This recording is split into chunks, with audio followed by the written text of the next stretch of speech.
The Democratic Party is feeling the momentum from the historic nomination of Hillary Clinton, and now several delegates think Arizona might go from red to blue. Cronkite News reporter Keisha Butts asks if this is even possible. When I asked everyone from delegates to politicians to researchers whether Arizona was in play, the reactions I got were mixed. Delegates think Arizona might go blue in November. If I could say for at least one time in my lifetime I lived in a blue state, I would be very happy. And even former governor of Maryland, Martin O'Malley, thinks so. I think there's going to be a lot of states that become blue states in the future. I think it's possible Arizona could get there. But Kyle Kondik, an analyst at the University of Virginia Center for Politics, thinks this isn't likely, at least in 2016. Arizona could hypothetically become more Democratic, but there hasn't been a lot of signs in recent election results that the state is truly trending Democratic. Delegates are still holding out hope, though. Arizona Democratic Party is doing a lot of really good work to make that happen. We're registering voters. We're making sure that they know when and where they need to vote. We'll have to watch the polls that come out after the Democratic National Convention. Joining me now is Alexis, the chair of the Arizona Democratic Party. Thank you for being here today.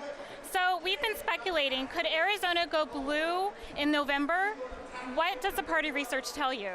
I think we can. I think it just depends on how broad the map nationally goes, but we consider ourselves on kind of the bubble states with Georgia and North Carolina, so I do think that given the demographic changes and the opportunity with the U.S. Senate race, that is definitely in play. And what are you most optimistic about?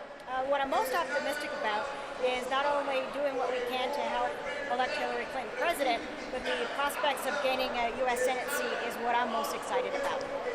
And what are the challenges that the Democratic Party faces? I think it's going to be more about registering people and getting them out to vote. We know that that's a constant resource that we have to prepare for, is making sure that those who are eligible to vote are registered and we get them out to vote. So it always comes down to the hand-to-hand combat in neighborhoods and getting people out to vote who really need a voice in this process.